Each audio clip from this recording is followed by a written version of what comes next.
বন্ধুরা, অনুরাগের ছোঁয়া ধারাবাহিকের আগামী পর্বে দেখা যাবে দীপা যখন জ্ঞান ফিরে আসে তখন মিশকার ঠিক করা মাসি আবারও দীপাকে অজ্ঞান করার চেষ্টা করে। তবে দীপা পাল্টা চালে মাসিকে অজ্ঞান করে ফেলে, কিন্তু দীপা বুঝতে পারে যে এর পেছনে অন্য কারো হাত রয়েছে। তাই মাসির জ্ঞান ফেরানোর চেষ্টা করে, কারণ ঘরের দরজার বাইরে থেকে বন্ধ থাকে। দীপা বুঝতে পারে তাকে এখান থেকে বের হতে হবে এবং একই সাথে জানতে হবে এই চক্রান্তের পেছনে কে রয়েছে। সেই উত্তর একমাত্র মাসিই দিতে পারে।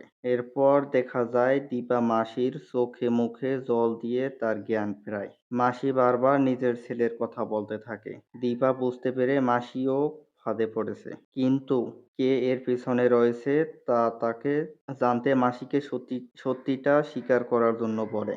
দীপা তাকে আশ্বস্ত করে সে কিছুই বলবে না এবং পুলিশেও জানবে না।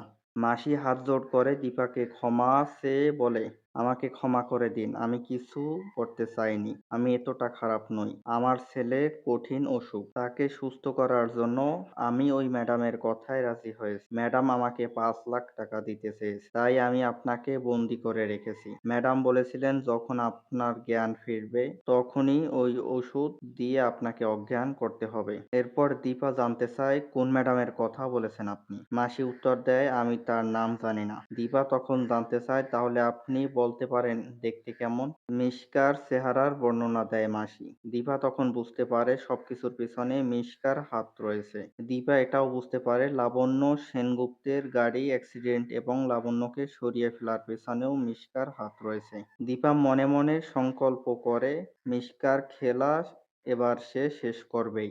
বুঝতে পারে মিশকা সেনগুপ্ত বাড়িতে ভালো মানুষের নাটক করছে, অন্যদিকে দীপাকে বন্দি করে রেখেছে। বন্ধুরা, এই ছিল আগামী পর্বের আপডেট। পরবর্তী আপডেটগুলো দেখতে আমাদের চ্যানেলটি সাবস্ক্রাইব করে পাশে থাকুন।